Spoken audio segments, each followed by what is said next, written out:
अप्रैल के first week में उनकी डेथ हो गई, क्योंकि उनको 3-4 महीने पहले पैंक्रियाटिक कैंसर हो गया। मुझे नहीं मालूम था कि मेरे को भी ये ड्रेडफुल डिजीज होने वाली है। पेन किलर दिए उन्होंने कि पेन नहीं होता था उससे। थोड़े मैं बायोलॉजी का स्टूडेंट था, मालूम होता कि वो आपको ब्रेन का मेडुला वगैरह डाउन कर देते हैं, पर पेन तो रहता ही है। चाय और कॉफ़ी पीने की बहुत हैबिट थी कि 6-7 चाय।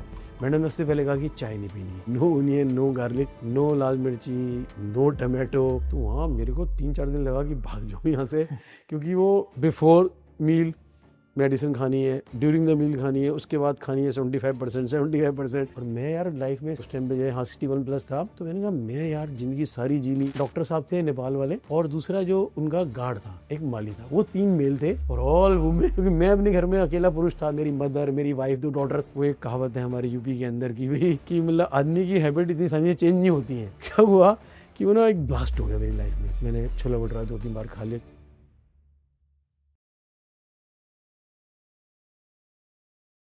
मैं टीचिंग प्रोफेशन में हूँ, और जो आईआईटी और नीट के एग्ज़ाम की तैयारी कराते हैं, उसमें विद्या मंदिर क्लासेस, उसमें वन ऑफ द को फाउंडर हूँ। आपका नाम क्या है? मेरा नाम ब्रिज मोहन है, प्यार से मुझे बड़े भैया कहते हैं। हाँ, और आज आप हमें क्या चीज़ बताने वाले हो? मेरा जो एक्चुअली पर्पस था कि ये पॉडकास्ट रिकॉर्ड किया जाए, कि टू मेक पीपल अवेयर कि भाई एक्चुअल में ये पैनक्रियाटिस है क्या, और इसके कुछ कारण क्या होते हैं, और इसको हमें कैसे मतलब बॉडी में रहते हुए भी चीज़ों को ठीक कर सकते हैं, और बहुत ही एक पॉजिटिव दृष्टिकोण से आशावाद होके, मतलब परेशान ना होके कैसे लाइफ को जी सकते हैं। वो मेरा पर्पस था कि मैं शेयर करना चाहता था लोगों से। यूथ के ज़माने में आदमी को रात को जगने की आदतें, रात को पढ़ने की आदतें। एज ए इंजीनियर तो रात को ही पढ़ते थे सब, लेकिन वहाँ पे एक बड़ा प्लस पॉइंट था कि हम ना कुछ एक्सरसाइज, हॉकी में खेलता था, फुटबॉल खेलता था, और मैं क्रिकेट की विकेट कीपिंग और कबड्डी। तो ये गेम खेलने से क्या होता था, शायद वो जो मेरा लापरवाही वाला एलिमेंट था कि रात को सो रहे हैं हम, लेट सो रहे हैं, जाग रहे हैं, चाय पी रहे हैं हॉस्टल में, वो कंपनसेट हो गया। फिर वो जब मैं अपने प्रोफेशन में आया मैरिज के बाद, तो हैबिट आसानी से टूटती नहीं है, तो वो चीज़ चलती रही।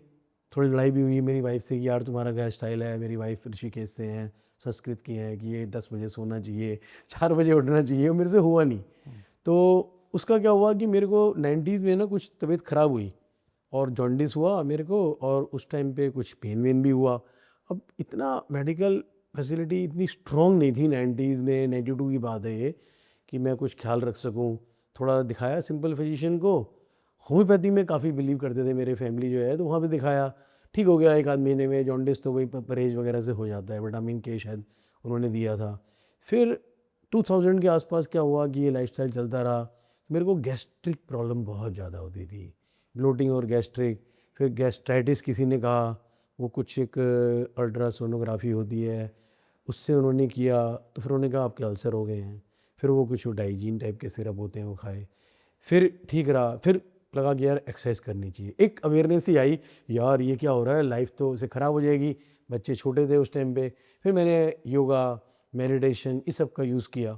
लेकिन फिर क्या हुआ, 2020 के आसपास मेरे मदर और फादर की डेथ हो गई, तो प्रेशर बहुत आया। आई was the eldest brother among 4 में, तो इतना प्रेशर से आया। ये बात मैं अब एनालाइज कर पा रहा हूँ, क्योंकि परेशानी से निकला हूँ, परेशान हुआ हूँ। उस टाइम नहीं पकड़ में आई मेरे सारी चीज़ें जो है। फिर सारा जो खेल खराब हुआ, मेरे एक फ्रेंड थे जो हमारे स्कूल से थे, 10th क्लास से, उनको कोई यंग एज में पैनक्रियाटिस डायग्नोज हुआ। मुझे अब तक याद है, मेरा मैरिज का दिन था और हॉस्पिटल से उठ के आए थे वो। तो मुझे तो समझ नहीं आई, पैनक्रियाटिस स्पेलिंग में मुझे बोलना नहीं आता था कि ये क्या होता है यार, तो कभी सुना ही नहीं है। तो यहाँ पे शायद राम मनोहर हॉस्पिटल में गया था, उनके साथ ही जाता था मैं। बाद में वो जीबी पंत हॉस्पिटल में गए, वहाँ डॉक्टर थे, उन्होंने कुछ देखा। तो फिर उनको एंजाइम सिखाते थे खाना खाने से पहले, बड़ी महंगी सी गोली आती थी उस टाइम पे, और हम बहुत सिंपल से लोग थे। तो मेरा फ्रेंड भी ऐसे ही थे, उन्होंने भी टीचिंग करियर मेरे शुरू किया था, बाद में वो एमसीडी में चले गए थे। तो उनके साथ उठना बैठना, फैमिली फ्रेंड रहे। तो करीब उनके 24 में, अप्रैल के फर्स्ट वीक में उनकी डेथ हो गई, क्योंकि उनको 3-4 महीने पहले पैंक्रियाटिक कैंसर हो गया। मुझे नहीं मालूम था कि मेरे को भी ये ड्रेडफुल डिजीज़ होने वाली है। लेकिन उस टाइम ना मतलब बहुत इमोशनल मोमेंट है। उनके बच्चे मेरे साथ अटैच थे, मेरे बच्चों के साथ उनके बच्चे अटैच थे। तो अब पता नहीं क्या हुआ 21 अप्रैल 24, आई स्टिल रिमेंबर, कि मेरे को ना 7 डेज़ मेरा पेन नहीं गया। समझ नहीं आया, वो सिंपल सा पेन किलर खा लिया, और और कुछ पेन कैसा होता था? पेन क्या होता था, बस पेन ही हो रहा है ऑल द टाइम सारे में, वो जा ही नहीं रहा। शूटिंग पेन नहीं था, जैसे अब मैं पढ़ता हूँ तो बस पेन हो रहा है, परेशान हो रहा हूँ। मेरी डॉटर आई थी मैरिज के बाद, उसके हस्बैंड पहली बार आए थे, तो मैंने किसी से शेयर नहीं किया। मेरा बाई चांस पेन का सहने का थ्रेशोल्ड काफ़ी ज़्यादा है, मेरी फैमिली वाले ऐसे कहते हैं। हाँ। 27th को गए तो 28th को जाके मैंने एक स्पेशल गैस्ट्रोंटोलॉजिस्ट अपने यहाँ पे परमानेंट हॉस्पिटल है बस स्टैंड पे, वहाँ मैंने दिखाया। तो उन्होंने कहा यार कुछ गड़बड़ लग रही है मुझे, तुम EUS एक होता है अल्ट्रासाउंड, गंगाराम में वो टेस्ट किया तो उसकी रिपोर्ट मिल जाती है 1 घंटे बाद। मैं वहाँ पे थोड़ा हाफ बेहोश करते हैं थोड़ा सा, तो उसके बाद मिल गई। तो उन्होंने कहा कि यार ये क्रॉनिक पेनिट्राइटिस है। मेरा तो ना पैर से होते ना जो काँप गए, क्योंकि 3-4 हफ्ते पहले मेरे फ्रेंड की डेथ हुई थी। मैंने कहा यार अपनी बीमारी देके चला गया, मुझे हंसी मजाक में यही सोचते हैं, ठीक है। तो फिर मेरे बहुत कभी हुई मुझे, तो मैं तो बहुत डिप्रेस होकर घर में आया। तो मेरे फादर इन लॉ देहरादून के हैं, मेरी वाइफ ऋषिकेश और फादर इन लॉ देहरादून में काफ़ी टाइम रहे। उन्होंने ना वैद्य जी के बारे में, बलंदू प्रकाश जी के बारे में बताया था। तो वो हम उनको जानते थे, मतलब नेम से कि पद्मश्री मिला है सर को शायद लेट 90s में।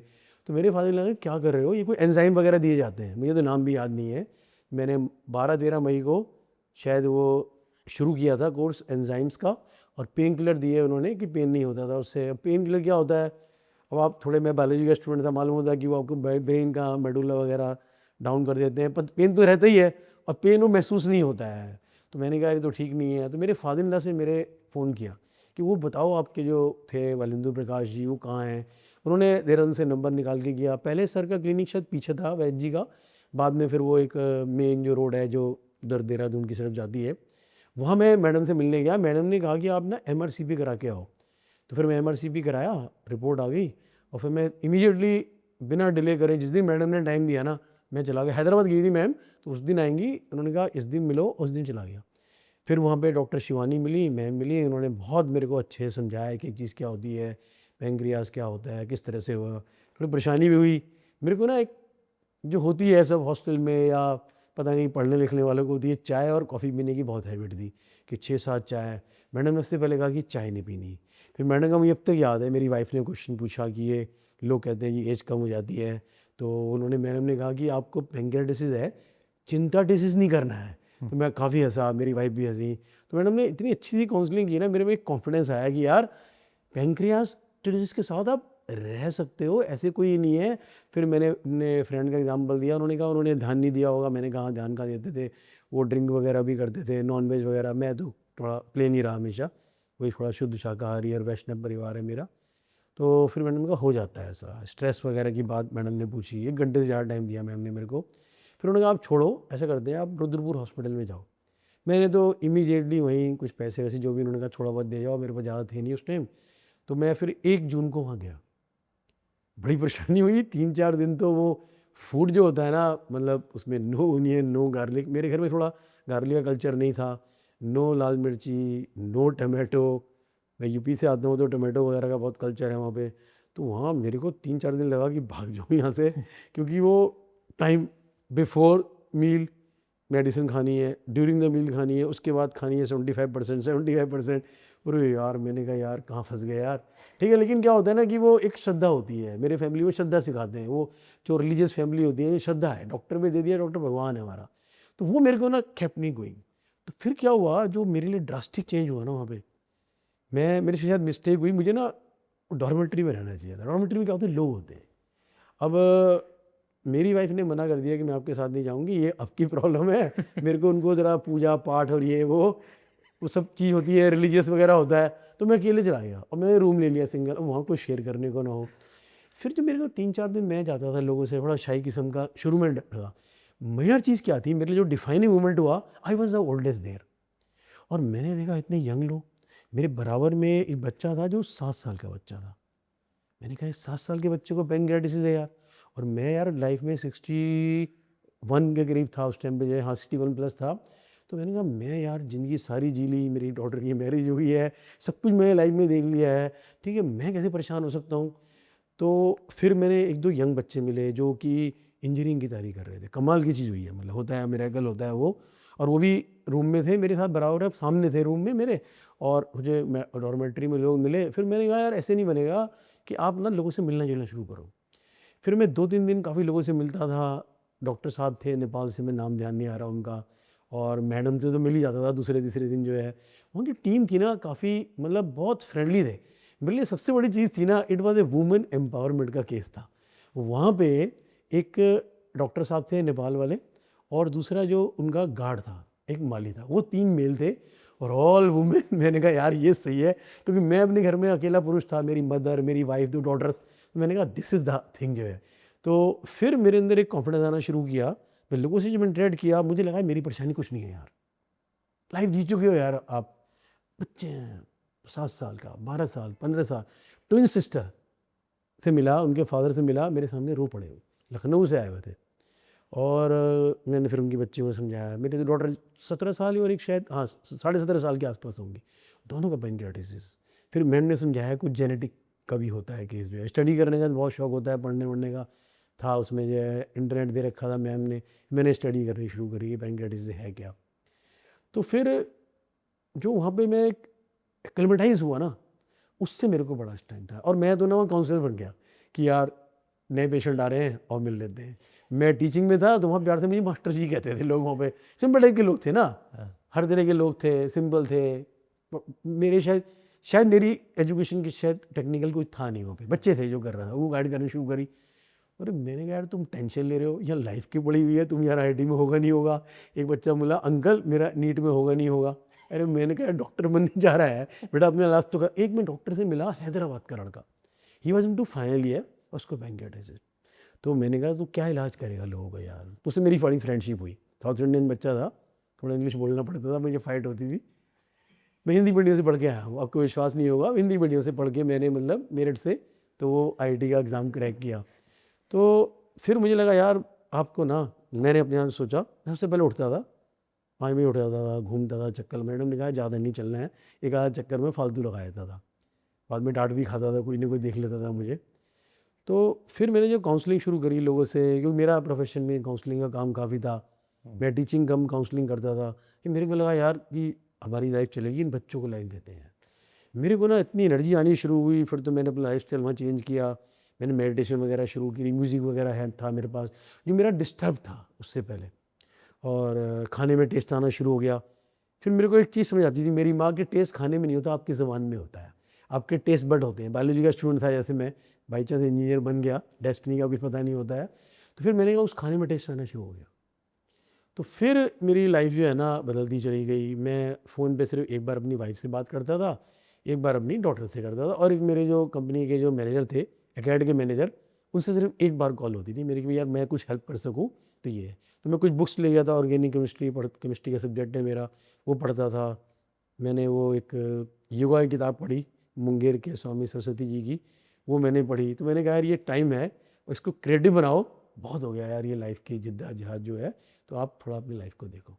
तो फिर मेरे लिए मतलब इमोशनल मोमेंट था जब मैं 21 दिन जाना नहीं चाहता था। मैम का एक डायलॉग है कि और नहीं रुकना क्योंकि हमारा मेडिसिन फेल हो जाएगा। मैंने दोबारा भी मैडम से एक बार कहा कि मैम थोड़ा मेरे को ना आप 2 हफ्ते वहाँ भेज दो। शिवानी मैडम को तो मैंने तैयार किया, मैडम ने कहा no no no you want go, ठीक है। फिर मैंने कहा चलो कोई बात नहीं है। तो फिर मैं 1 साल के बाद गया दोबारा, दिल्ली में आया था, मैडम से मिला, रिपोर्ट मेरी बहुत अच्छी थी। जो सीए मार्कर होते हैं, इलास्टेस होता है, बैद जी ने कहा था, बट ड्रास्टिकली हुआ। मेरे को लगा यार मेरी लाइफ दूसरी मिल गई है। और फिर मैंने लाइफस्टाइल को चेंज रखा। लेकिन वो एक कहावत है हमारे यूपी के अंदर की भी, कि मतलब आदमी की हैबिट इतनी सारी चेंज नहीं होती हैं। डर था 1 साल में, जैसे ही मैडम ने कहा आप ठीक हो गए, अब आपकी वो अमर कैप्सूल रोकते हैं हम, और आप थोड़ा सा कुछ गैस्ट्रिक प्रॉब्लम थी तो वो थोड़ा सा रस्नोवटी आपको लीजिए और थोड़ा वॉक करिए। वॉक को मैडम ने ज़्यादा अलाउ किया, पहले ज़्यादा नहीं था। तो क्या हुआ कि वो ना एक ब्लास्ट हो गया मेरी लाइफ में। क्या हो गया, मैं मस्ती में हो गया। मैंने थोड़ा, उन्होंने कहा कि आप टमाटो खा सकते हो क्योंकि अमर नहीं खा रहे, क्योंकि वो इंक्वायरी भरा माइंड होता है ना, पूछता हूँ कि क्यों मिक्सिंग हो जाएगी। फिर उन्होंने कहा अच्छा आप टमाटो ले सकते हो, थोड़ा खाने की क्वालिटी बेटर कर सकते हो। मैंने फ्री कॉर्ड बना लिया, मैंने छोला भटूरा 2-3 बार खा लिया, क्योंकि मैडम ने कहा था महीने में 1 बार सिर्फ आपको फ्राइड खाना है, वो भी शायद कुछ मस्टर्ड ऑयल के अंदर। तो फिर ना क्या हुआ कि मेरे थोड़ा पेन हुआ 1-2 बार। फिर मैंने टेस्ट कराया तो पैरामीटर ठीक थे। लेकिन क्या हुआ अब मुझे समझ नहीं आया, वो मैं फिर डिटेल में नहीं जाता, क्योंकि इफ़ यू, मेरा था कि मैं टीचिंग था तो बच्चों को कहता था कि अगर आपको हमारे सिस्टम पे विश्वास है तो आप फिर किसी से राय मत लो। आजकल इंटरनेट यूट्यूब पे बहुत लोग राय देते हैं। इंडिया तो राय साहब मुझे लगता है वो उर्दू का वर्ड है कि सब एडवाइस देने का कंट्री है। तो मैंने कभी ज़्यादा सोचा नहीं।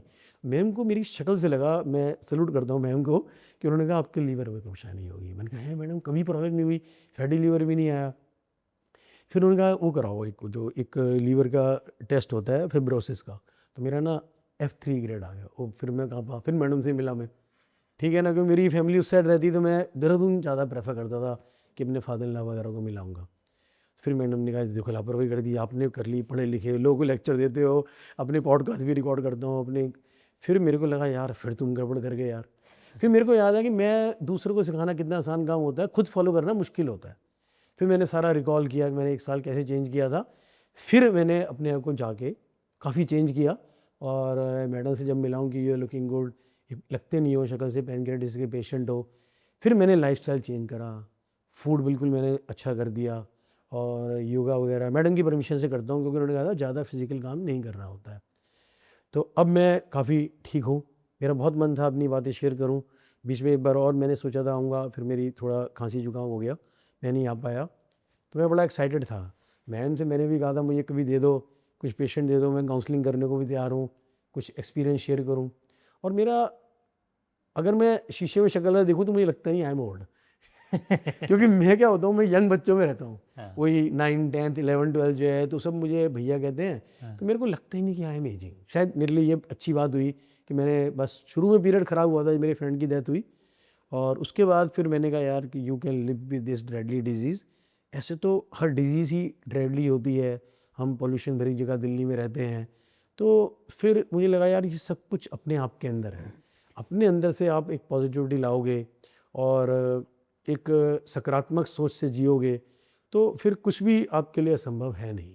तो मैं बहुत बात शेयर करना चाहता था यंग लोगों से, और अपने इंस्टीट्यूट में भी बहुत लोगों से करता हूँ, कि ये जो मेरे से गलती हुई है लाइफ में, क्योंकि एक फादर जो होता है, और मैं हमेशा अपने जो बच्चे हैं या अपने जो फ्रेंड हैं, यंग फ्रेंड हैं मेरे सारे ज़्यादातर, तो मैं हमेशा ये कहना चाहता था उनको कि जो गलती बड़े करते हैं ना, पेरेंट्स करते हैं, वो बच्चों से कभी एक्सपेक्ट नहीं करेंगे।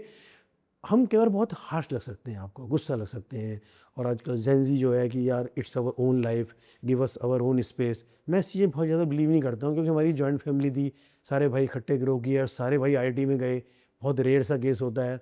और एक पापा मम्मी की रिगार्ड करना, सुबह जल्दी उठना, थोड़ा सा रिलीजियस फैमिली थी, या गीता को सुनना, रामायण को सुनना, सुबह उठते ही पापा कुछ ना कुछ ज्ञान बांटना शुरू कर देते थे। मेरी अम्मी अनपढ़ औरत थी, लेकिन मुझे लगता था मेरे फादर जो फ्री से गोल्ड मेडलिस्ट है उनसे भी ज़्यादा इंटेलिजेंट है, स्पिरिचुअल नॉलेज बहुत ज़्यादा थी उनको। तो फिर वो, अब गलती हमसे भी हुई, लेकिन अब गलती मैं करूँगा नहीं। मैंने सोचा अब मैं गलती करूँगा, बच्चों से भी गलती नहीं कराऊँगा। अब मेरे को कुछ चीज़ों से बहुत परेशानी होती है कि ये जो कल्चर है ना, जो मैंने जिया कि रात को पढ़ने का, अब रात को जो पढ़ेगा बच्चा, मान लो 12 बजे पे, बच्चे मुझसे कहते हैं भैया मैं 2 बजे तक पढ़ा। अब 2 बजे तक पढ़ा तो अब जो बच्चा है उसकी बॉडी मांग रही है कि इतनी नींद होनी चाहिए, उसकी बॉडी कुछ खाना मांगती है। मेरे साथ भी हुआ हॉस्टल में, वो उस ज़माने में मतलब जो है ना ब्रेड टोस्ट वगैरह खाए जाते थे, चाय बना के पी जाते थे। तो वो चाय से मुझे लगा इट्स द बिगेस्ट एनिमी, मैंने अब चाय पीनी है 1 साल से। फिर मैडम से बहुत पूछ के मैंने थोड़ी सी वाइट टी, उसमें कैफ़ीन बहुत कम होता है, बहुत मुश्किल से मैम ने मुझे अलाउ करी, तो मैं कभी कभी वो वाइट टी पीता हूँ। और अब मेरा ये है कि बच्चों से कि भाई तुम थोड़ा सुबह उठो, क्योंकि जो रात को बच्चा 1:30-2 बजे सोएगा ना, वो पक्का 8-9 बजे उठेगा। और आजकल ये कल्चर भी है बड़े शहरों में, छोटे शहरों में स्कूल जाते वाते नहीं है। एक कंपटीशन निज़ाम के बच्चे जो नीट की तैयारी करते हैं, इंजीनियरिंग की तैयारी करते हैं, स्कूलों में कुछ ले लेते हैं अजीब तरह का, परमिशन मिल जाती है, 9 बजे उठ रहे हैं। खाना कब खाएंगे, नाश्ता कब करेंगे, कब फ्रेशनेस उनके अंदर आएगी। तो इस वजह से जो सबसे बड़ी प्रॉब्लम पैंक्रियाटिस तो अभी डायग्नोज हो रहा है। मैं वैद्य जी के पॉडकास्ट सुनते हैं, वो बताते हैं हमेशा 20-30% इंक्रीज़ हो रहा है। और हम पुरानी आयुर्वेद में पढ़ते हैं, और वैद्य जी को बहुत फॉलो करता हूँ मैं, गुरु हैं एक तरह से। मैं मिला नहीं हूँ इत्तेफाक से, बड़ा मन है उनसे मिलने का। तो वो बिल्कुल एक विजनरी की तरह मुझे लगते हैं कि ऐसी चीज़ें होंगी, कुछ तरह से होंगी। तो मैंने फिर अपने यहाँ कल्चर बनाया है कि आपको 11 बजे सोना है, ठीक है जी, आपको 5 बजे उठ जाना है, 6 बजे उठ रहे हैं। कुछ बेसिक एक्सरसाइज का मैंने सेट बनाया अपने स्टूडेंट के लिए, ठीक है ना, कि भाई आप बहुत बिजी हो, आपके पास टाइम नहीं है, 10 मिनट्स का मैं करता रहता हूँ। ट्रैक सूट पहन के अपने छोटे से स्टूडियो में पहुँच जाके रिकॉर्ड कर देता हूँ। ये बेसिक एक्सरसाइज करनी है।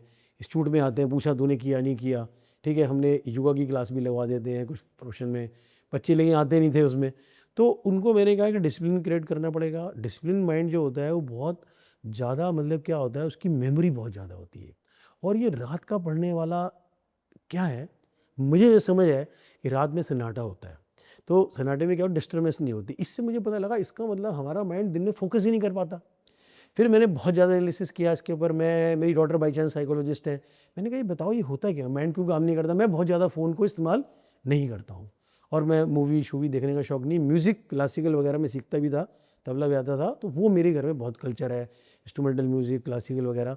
तो फिर मैंने काफ़ी स्टडी करा music to relax our mind वगैरह, क्योंकि मेरे जो भतीजे हैं वो बहुत बड़े म्यूजिशियन हैं दोनों, उनसे मैंने कुछ म्यूज़िक बनवाया। तो मैंने बच्चों को कहा कि तुम्हारा दिन के अंदर फोकस कम है, इसलिए तुम रात को पढ़ते हो। तो बच्चों को, जेन ज़ी को एक चीज़ है, अगर हम उनको एनालिटिकली एक्सप्लेन कर दो ना, एक्सप्लेन कर दो, लॉजिक दे दो, वो सुन लेंगे। आप कहोगे नहीं हमारे दादाजी भी ऐसे करते थे, हमारे पापा जी भी ऐसे करते थे। नहीं यार, हमारे फैमिली में चल रहा है, रघुकुल रीत सदा चली आई, कोई नहीं मानता आजकल, वो ज़माना गया। तो फिर मैंने जो है ना लोगों को, मैंने म्यूज़िक भी निकाला कुछ, जहाँ परमिशन होती है वो शेयर करा ग्रुप में, डाल डाल के सुनो, रिलैक्स होएगा माइंड। और सबसे बड़ी चीज़ ये थी बच्चों को एक कॉन्फिडेंस दिलाना था कि हम तेरे भले के लिए कर रहे हैं, हम ये नहीं कि हम चाहते हैं ऐसा हो। तो अब उसको मैंने कहा कि सारी इशू जो है ना आजकल में, चाहे हम टेक्नोलॉजी के इस्तेमाल से बैठे हैं, दुरुपयोग टेक्नोलॉजी का, मिसयूज टेक्नोलॉजी का, वो जो मोबाइल है ना, सबसे बड़ी आफत की जड़ है। क्यों? अब जैसे मेरा फेवरेट है कि हम जब बुक्स पढ़ते थे अपने ज़माने में, सब लोग पढ़ते ही हैं जो सीनियर लोग हैं, पढ़ते तो आजकल ही बच्चे हैं, लेकिन वो टेक्नोलॉजी का, इंटरनेट, फ़ोन, ये सब ज़्यादा इस्तेमाल करते हैं, फ़ोन का ज़्यादा इस्तेमाल करते हैं। आप लैपटॉप पे जाके कोई लेक्चर देख लो, कुछ देख लो, फ़ोन पे करते हैं। अब बड़ी मुझे फ़नी चीज़ लगती है कि हम अपने ज़माने में एक बुक्स पढ़ते हैं, तो बुक्स होती है तो वो ऐसे उंगली चलती थी हमारी, कभी कभी थुप भी लगते थे, उंगली चलती है, उंगली चल रही है। अब आजकल की उंगली कैसे चल रही है, ऐसे ऐसे ऐसे।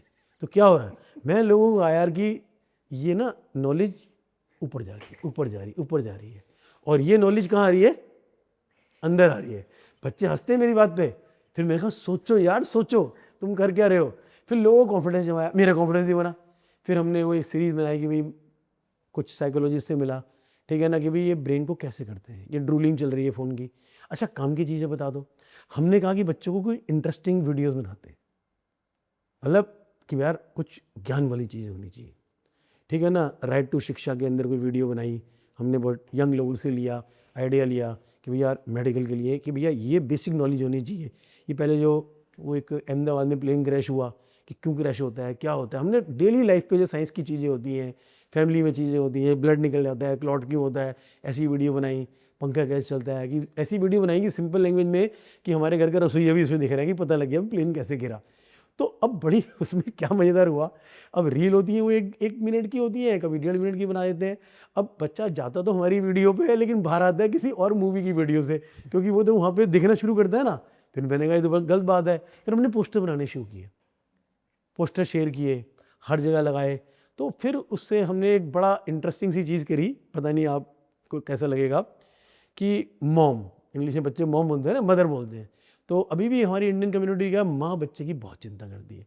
तो हमने एक बनाया MOM, mom mind over mobile. तो उसके अंदर हमने करीब 25 मतलब पोस्टर बनाए, जो हम 15 दिन के लिए क्लासेस में बच्चों को व्हाट्सएप ग्रुप तो थोड़ा अच्छा होता है उसमें। तो उससे ना हमने देखा कि लोगों की कम हुई फ़ोन देखना। अच्छा कैसे हुआ, उनका रिजल्ट बेटर आया, उनका हैप्पी इंडेक्स बढ़ा, उनका, हमने क्या करा मतलब वो मैं कुछ चीज़ें सीखा हूँ, क्योंकि मैडम के पहली बार गया था मैं शिखा मैम के पास, उन्होंने कहा विटामिन डी चेक करो। मैं कहा मैडम विटामिन डी का इससे क्या मतलब है। फिर वो विटामिन B12 भी चेक कराया उन्होंने। मैं कहा ये क्या चक्कर है, उन्होंने कहा आप करो तो सही, विटामिन डी कम आया। तो कह नहीं आपके लेथार्जी होती है, मैंने कहा होती है। तो मेरे को फंडे क्लियर हुए कुछ पड़ाव में आगे भी। तो फिर मैंने बच्चों को कहा तू यार, जैसे बच्ची मिली मेरी डॉटर को, एक थायराइड है छोटी को, तो मैंने कहा यार तू डल है, क्लास में डल बैठी है, तू थायराइड चेक करा। मैंने उसमें क्या करा कि विटामिन डी चेक कराओ, B12 चेक कराओ, और वो लोगों कम आया। फिर मैंने कहा 3 महीने बाद कराओ, तुमने फ़ोन छोड़ दिया, सुबह उठ के थोड़ा सन लिया, क्योंकि वहाँ पे हमें सन लेने को भी बोला गया था, जो सब ये बिना पढ़ाओ का सिस्टम है अच्छा होता है। तो उससे ना लोगों को रिजल्ट मिलता है ना, तो फेथ आना शुरू होता है। मेरे को भी क्या हुआ, पढ़ाओ में कैसे फेथ आया, पहली बार मैं श्रद्धा से गया मेरे फादिल लाने का, फिर वहाँ जाके लोगों से बातचीत हुई, फिर मैं ठीक होना शुरू हुआ। पेन का अटैक, पेन जो होता है ना बहुत खतरनाक चीज़ होती है, कि मतलब लाइफ में किसी की, मेरे फादर की बहुत साल पहले डेथ हुई, वो पेन इतना पेन नहीं था जो पेन होता है, ये डेंटल पेन होता है, मेरे को हो चुका है।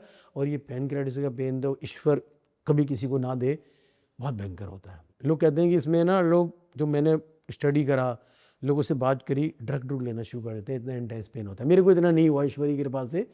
तो पेन जो बहुत ज़्यादा होता है, तो वो पेशेंट के लिए, या जैसे मैंने 2 मेरे कॉन्टैक्ट में लोग आए थे, मतलब ये पैनक्रेटिस था, मैंने वैद्य जी का एड्रेस वगैरह दिया था, ईश्वरी की कृपा से वो भी 6 महीने हुए हैं, काफ़ी ठीक चल रहे हैं इस टाइम जो है। तो सिर्फ मैंने देखा कि रिजल्ट जब आता है किसी चीज़ों का, चाहे वो डिजीज़ का आता है, चीज़ ठीक होते हैं, आपके अंदर आत्मविश्वास पैदा होता है, या फिर जो यंग जनरेशन है, क्योंकि सबसे बड़ा चैलेंज है जो मुझे समझ आया कि ये कोई जेनेटिक वगैरह मुझे मालूम नहीं, डिजीज़ बताते हैं वैद्य जी ऐसा होता है। ज़्यादातर ये डिजीज़ का जो कारण है वो एक तो हमारा पुअर फूड है, टू मच डिपेंडेंसी ऑन ये फास्ट फूड के ऊपर है, और जो लाइफस्टाइल है, तो मैं अपने एक्सपीरियंस से जान सकता हूँ, मतलब मैं ड्रिंक नहीं करता था, वेज खाना बन रहा है, शुद्ध देसी घी इस्तेमाल हो रहा है, तो इसका मतलब लाइफस्टाइल मेरा, और स्ट्रेसफुल लाइफ जो है। स्ट्रेस क्या होता है कि अवॉइड की जा सकती है, मैं आज कॉन्फिडेंस से बोल रहा हूँ, 2-3 साल में आदमी सोचता है यार कि स्ट्रेस जो है ना पार्ट ऑफ द लाइफ है। नहीं, मेरे ख्याल पार्ट ऑफ लाइफ नहीं है। हम कुछ चीज़ ऐसी सोचते हैं फ्यूचर के बारे में, पता नहीं होगा नहीं होगा, उसकी बिना मतलब में चिंता करने से जो स्टेट डेवलप होती है ना, मुझे समझ आया वो स्ट्रेस कहते हैं। अदरवाइज स्ट्रेस जिसके अंदर वो एक ओक्सला आता था स्ट्रेस और स्ट्रेन का। तो मुझे लगता है स्ट्रेस जो है ना सेल्फ इंड्यूसिंग है। सोसाइटी तो हमेशा ऐसी रही है, हम भगवान राम की स्टोरी सुनते हैं, भगवान कृष्ण की सुनते हैं, सब जगह सोसाइटी ऐसी थी। तो मैं अब ये नहीं मानता हूँ कि भाई आज की सोसाइटी का प्रेशर है, अपने काम का प्रेशर है, टू मच कंपटीशन है। कंपटीशन तो पहले भी था, पहले वो तीर को मांगने कंपटीशन होता था, अब वो कंपटीशन एग्ज़ाम होता है, उसके अंदर एग्ज़ाम का कंपटीशन होता है, वो तो हमेशा रहता है।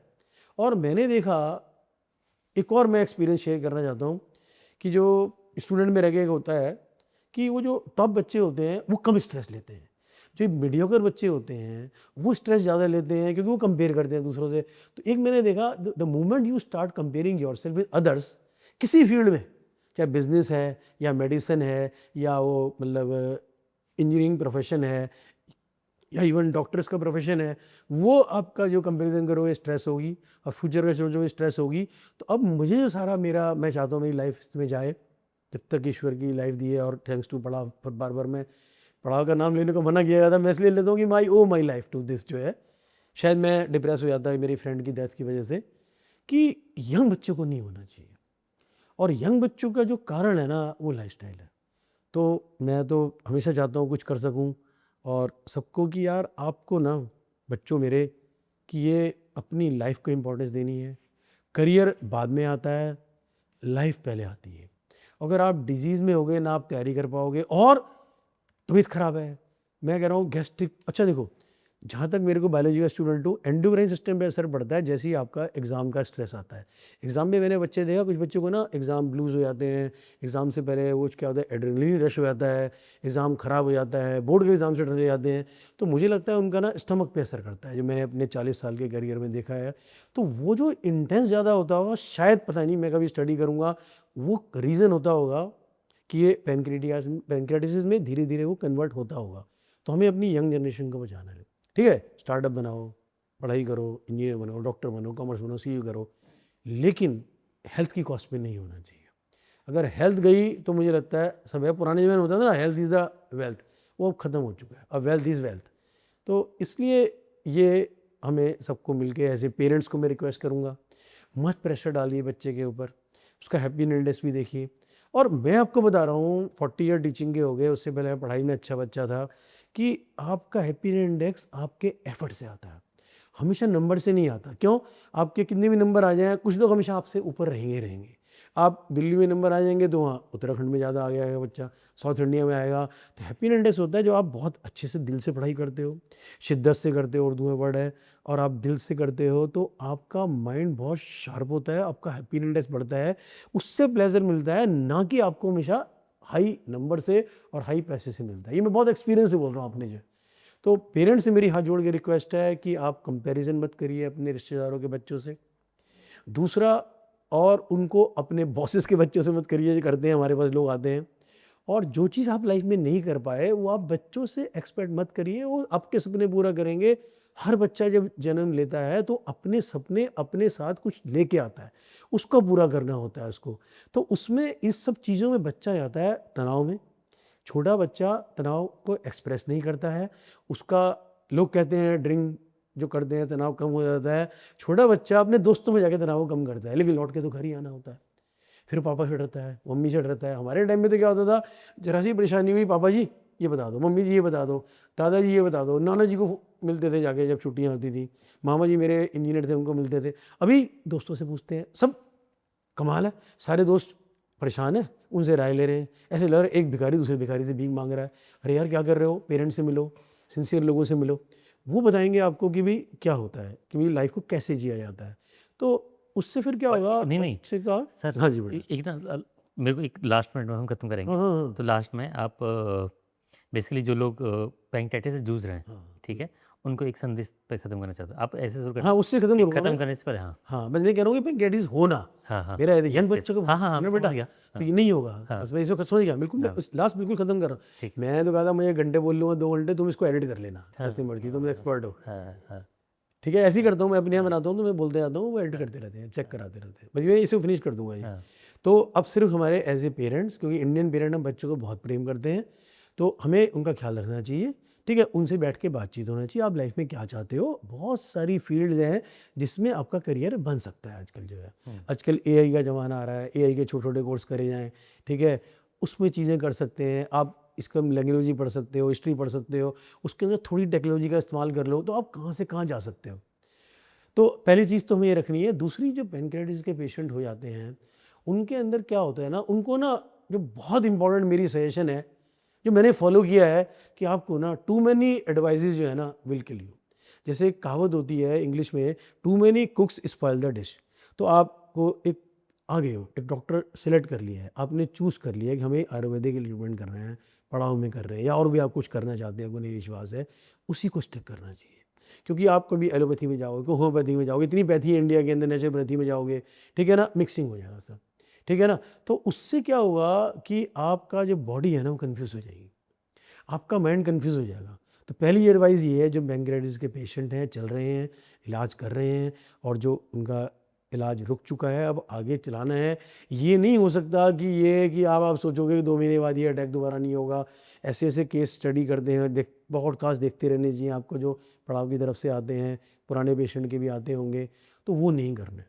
और आपको अगर कहा गया है कि दवाई रुक गई है, जो मैंने गलती की थी, आपको एक जो जेंजी का वर्ड है, फ्रीक आउट नहीं मान रहा खाने के अंदर। बहुत सात्विक खाना, बैलेंस खाना, उसमें भी बहुत टेस्ट होता है। महीने में एक बार, जैसे मुझे मम्मी ने परमिशन दी थी, कभी कभार आप मतलब कुछ पूरी खा सकते हो, और ज़्यादा कुछ नहीं है। और फिब्रस फूड बहुत ज़्यादा होना चाहिए, सैलड होने चाहिए, फ्रूट्स होने चाहिए, जितना भी आप उसको अफोर्ड करके खा सकते हो। और सबसे बड़ी चीज़ है ना, आपको बहुत आशावान होना पड़ेगा। मैं कैसे सीखता हूँ आशावान होना लाइफ के अंदर, कि हम जो छोटे बच्चे होते थे तो सुबह उठते थे, चिड़िया बहुत होती थी, स्पैरो होती थी, कम हो गई हैं, पक्षी बहुत ज़्यादा आते थे। अभी मैं देखता हूँ, दिल्ली में मेरी लाइफ हुई है ऑलमोस्ट 72 से मैं दिल्ली में हूँ। तो यहाँ दिल्ली में पॉल्यूशन की वजह से, कि मतलब चीज़ें, नेचर कुछ कम मर रही है अभी भी, लेकिन आप सुबह उठो, चिड़िया दिखती हैं, तोते दिखते हैं। अगर आप सुबह अर्ली मॉर्निंग उठ जाओ, अब 8 बजे 9 बजे उठोगे तो कहाँ चिड़िया दिखाई देंगी आपको, तो वो हॉर्न सुनाई देंगे गाड़ियों के। तो उन पेशेंट्स को सुबह उठते देखना चाहिए, कितना नेचर हमारी पॉजिटिविटी से भरी पड़ी है, और नेचर में हर एलिमेंट जो है ना, मतलब बहुत आशावादी है। एक एक सेल के अंदर, आपके अंदर एक जीने की चाह होनी चाहिए। और कि मतलब जिसे कहते हैं ना, कि जैसे कि बादल आ जाते हैं, सूरज को घेर लेते हैं, कितनी देर टिकते हैं, सूरज फिर चमकता है अपना। तो इसका मतलब मुझे लगता है कि सूरज के अंदर है, उसकी प्रवृत्ति है कि मुझे रोशनी देनी है। तो वो चीज़ आपके अंदर आएगी ना, तो मुझे लगता है कितने भी पैंक्रियाटिस हो जाए ना, यू विल ओवरकम देम जो है। और कोई चीज़ आपके फिर डिटर्मिनेशन को मतलब हिला नहीं सकती। तो ये मेरा बहुत पर्सनल अनुभव से मैं कह रहा हूँ।